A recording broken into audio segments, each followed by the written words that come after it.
Lakini swali ambalo pengine tungetamani kulifahamu kuhusiana na waratibu ambavyo mnavyofanya kazi na hizo baraza na vitu vingine. Okay. Ya basi naweza nikasema kwamba tangu mwaka 1992 ambapo ndipo Caspeta inaanzishwa na ndugu Joseph Justini, mwaka 1994 wakaona kwamba hawa wanafunzi sasa watakuwa wanaongozwa na nani. Kwa hiyo wakaona kwamba aliundwe baraza la waratibu mwaka 1994. Kwa hiyo mwaka 1994 ndipo likaundwa baraza la waratibu, kwa maana ya kwamba ndio watakaosimamia shughuli za huduma hii huko mikoani. Kwa hiyo kwa kusema hivyo ni kwamba waratibu wapo karibia kila mkoa, kuna waratibu wa kanda na waratibu wa mikoa. Na mwaka 1995 ndipo kilifanyika kikao cha kwanza cha baraza la waratibu kwa ajili ya kuweka mambo vizuri, kuona kwamba huduma inaendaje. Na kwa neema ya Mungu mwaka 1996 ndipo ikatengenezwa katiba ya pili baada ya ile ambayo ilitengenezwa mwaka 1987 na ndugu Joseph Justina. Kwa hiyo 1996 ndipo ikatengenezwa katiba ambayo ni current tunao, na 1997 rasmi Tayomi ikasajiliwa taifani kwa usajili wa SO.8924.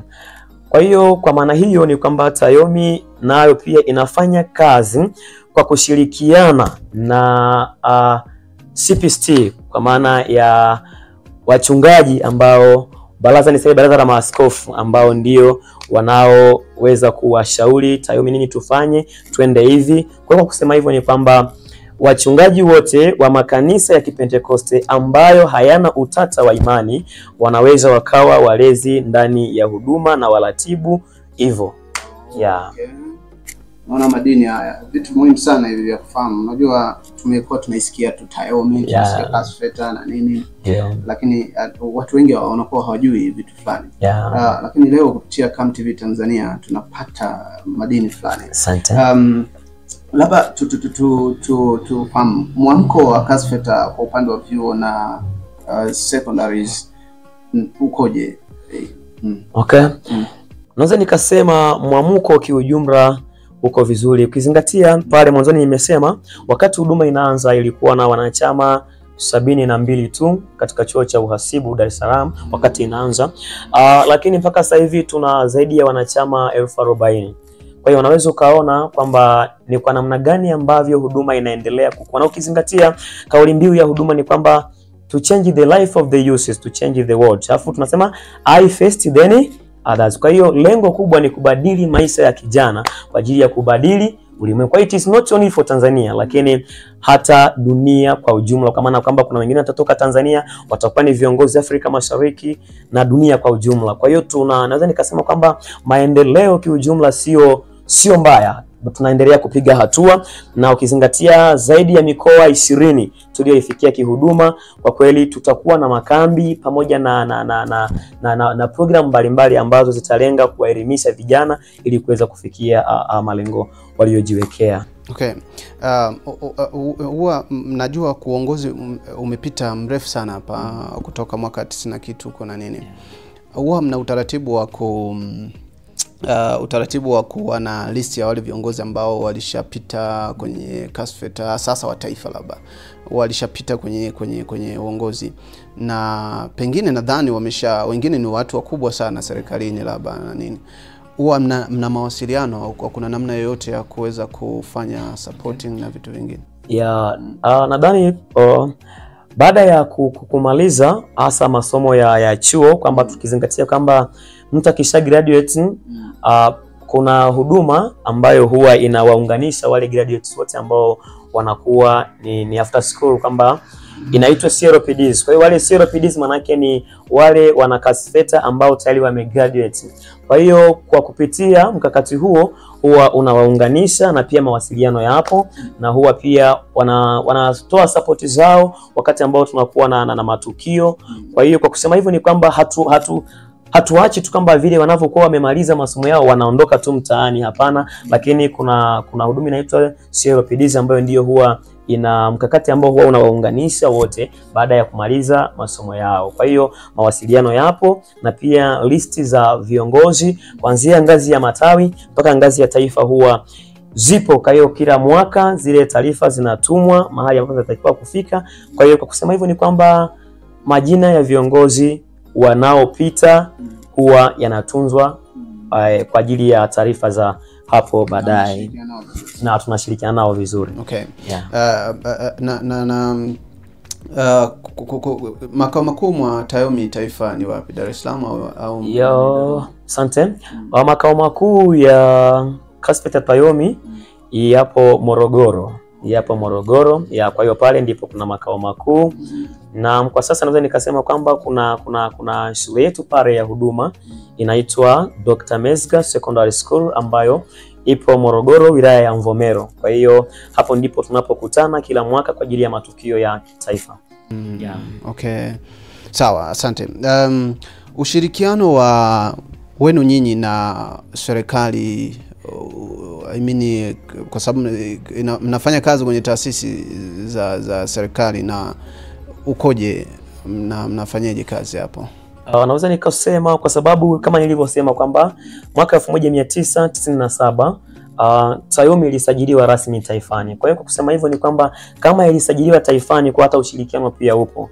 Kwa hiyo ofisi ya mkurugenzi pamoja na baraza la waratibu, nadhani ushirikiano baina ya ofisi ya mkurugenzi na ofisi ya rais wa CASFET Tayomi pamoja na wanachama kwa ujumla na serikali uko vizuri, na hiyo ndiyo maana tunao uwezo wa kufika mikoa mbalimbali na kuendesha mambo ya kihuduma kwa sababu inatambulika kitaifa.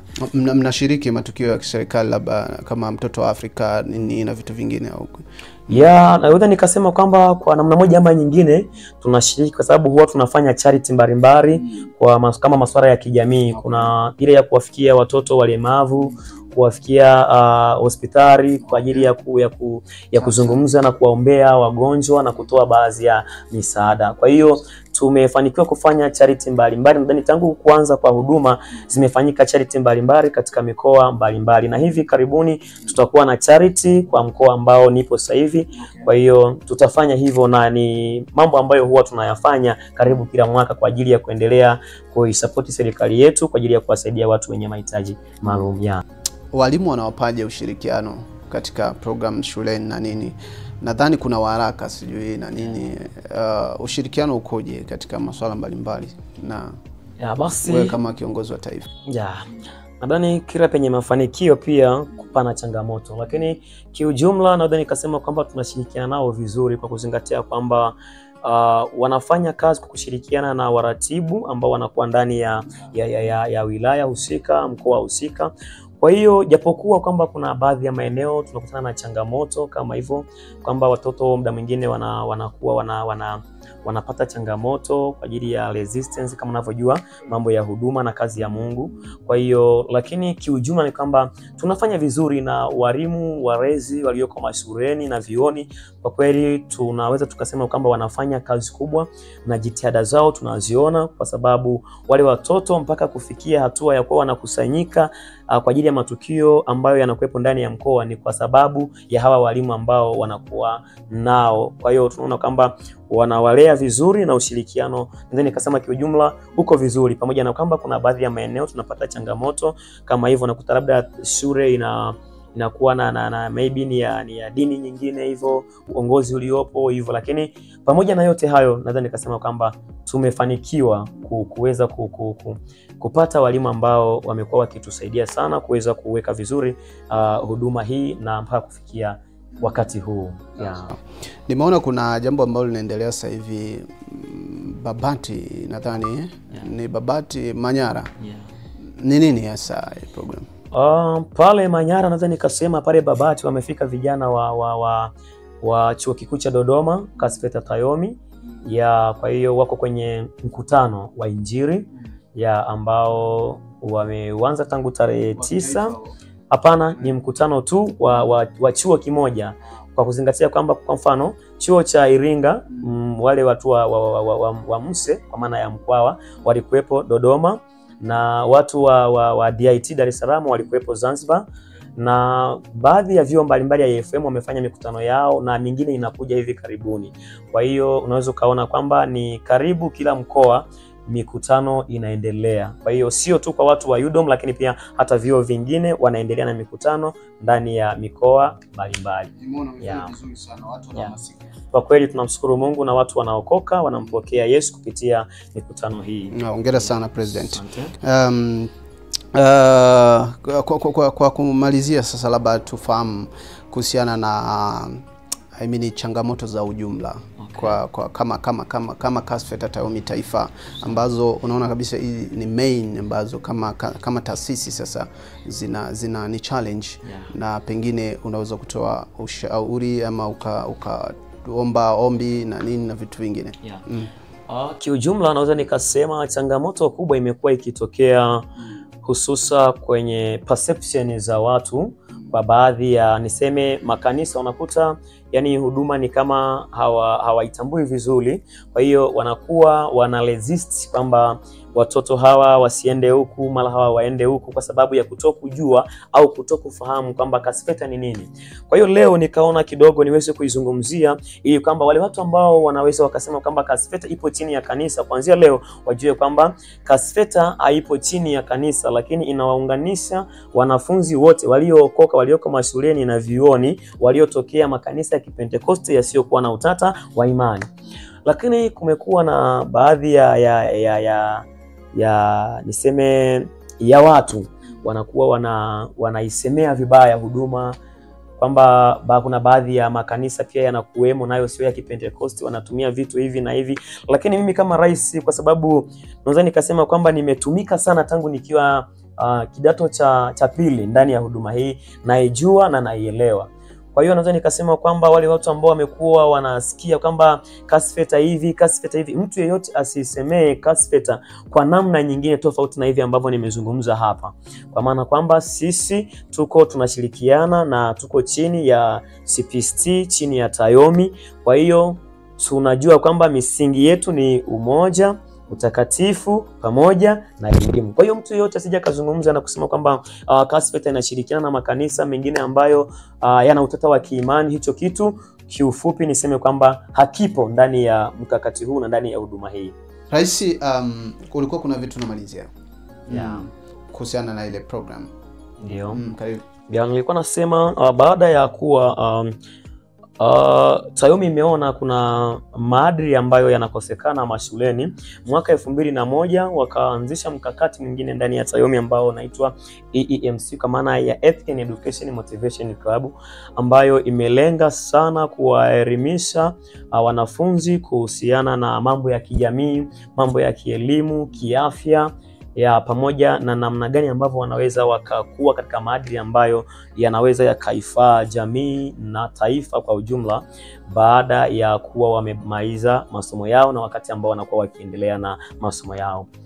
Kwa hiyo naweza nikasema kwamba EEMC inalenga kupeleka elimu mbalimbali, ikiwemo madhara na athari za magonjwa, pia ikiwemo ni na masomo mengine kama vile hasara za uvivu na mambo mengine, na faida za kujitambua, kijana wa faida, mambo ya economics, pamoja na mengine mengi yanayohusiana na masuala ya kijamii, pamoja ikiwemo na maadili, jinsi gani tuishi katika maadili ambayo ni yanaendana na maadili ya Kitanzania.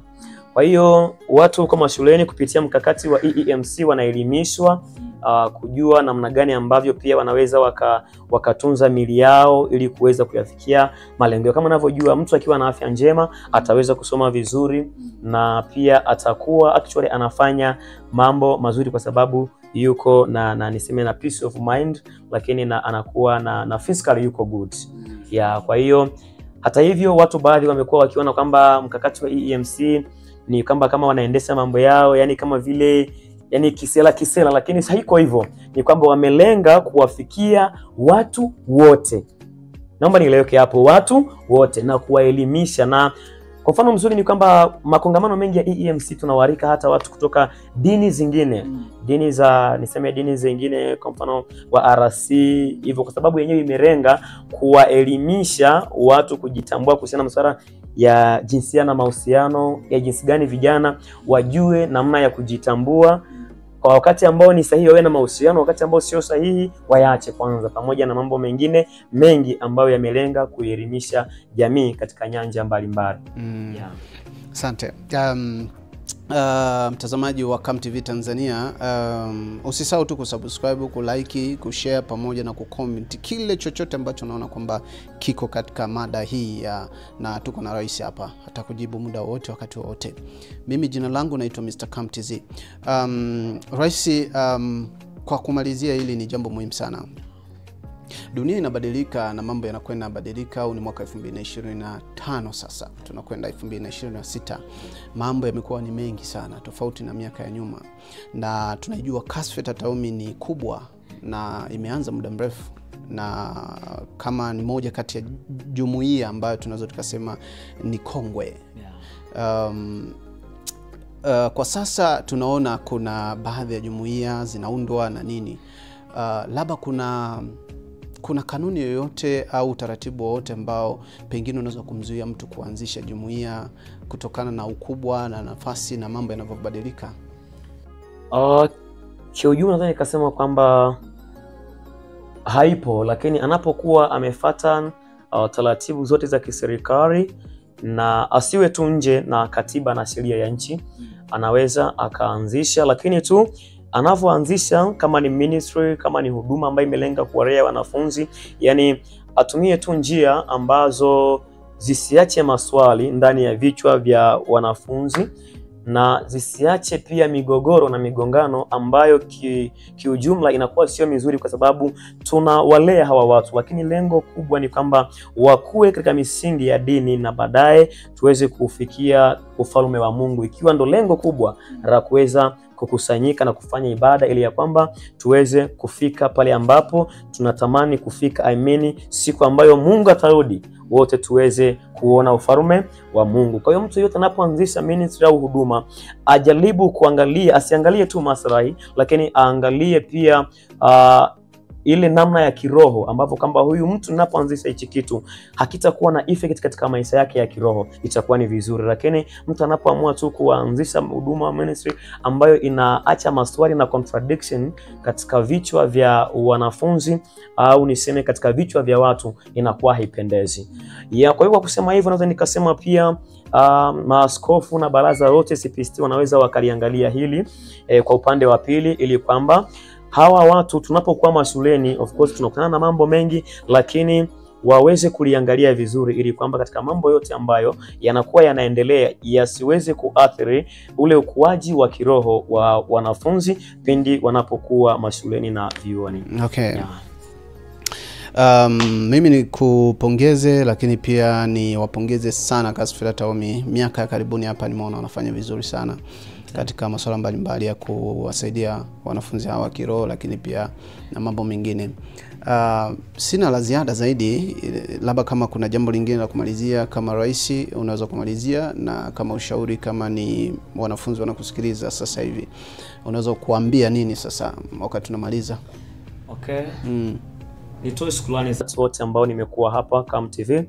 Na nimesema ninawashukuru sana ofisi ya mkurugenzi, ninawashukuru viongozi wangu ofisi ya rais, na ninawashukuru ndugu waratibu wa mikoa, ninawashukuru pia viongozi wa mikoa wa mkakati yote miwili, kwa maana ya EEMC na CASFETA walioko vioni na mashuleni. Ninatambua uwepo wenu, na pia ninawashukuru ndugu wanachama wote.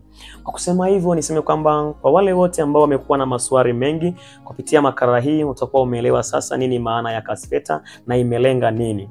Kwa hiyo nitoe shukrani zangu za dhati pia kwa wachungaji ambao tumeendelea kushirikiana nao na Baraza la Maaskofu Tanzania Bara na Visiwani, kwa ajili ya vile ambavyo wameendelea kuwa na mchango mkubwa ndani ya huduma hii. Kiufupi niseme kwamba tunatambua na tunaheshimu na tunathamini uwepo wa baba zetu wachungaji na maaskofu. Hawa ndio waliotufanya tufike hapa tulipofika.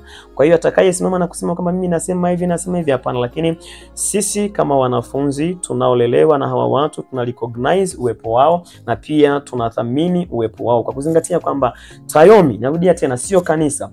Kwa maana kwamba Jumapili ikifika tunawaruhusu watu wanaenda makanisani kwao, kama ni EAGT anaenda kanisani, kama ni MTAG anaenda kanisani, ila kwa wakati ambao tunakuwa na yale majoint mass ya pamoja ndipo tunakutana kwa ajili ya kuona tunawekaje ili kuhakikisha huduma inaendelea kukua siku hadi siku. Kwa hiyo kwa kusema hivyo niseme Mungu awabariki sana kwa ajili ya wakati huu ambao tumekuwa nao. Mimi nimefurahi sana. Asante sana rais, na sisi tunasema amina, amina, amina, tena amina kweli kweli. Mtazamaji wa Come TV Tanzania, najua ni mengi mazuri tumeyasikia kwenye episode zote ambazo tumesikia kutoka kwa rais ndugu Nehemia, na sisi hatuna la ziada zaidi ya kusema tunakushukuru wewe kwa moyo wako mkunjufu kabisa kwa kuendelea kufuatilia Come TV Tanzania. Tutaendelea kuletea exclusive mbalimbali na vipindi mbalimbali ambavyo vinaendelea kupitia Come TV Tanzania, na yote haya yamefanyika na tuko nyuma kamera huko na Daniel ambaye amesababisha yote yamekuwa vizuri haya. Mimi jina langu naitwa Mr. Cam na hii ni Come TV Tanzania. Sisi tuna kauli yetu, tunakwambia karibu tuongee.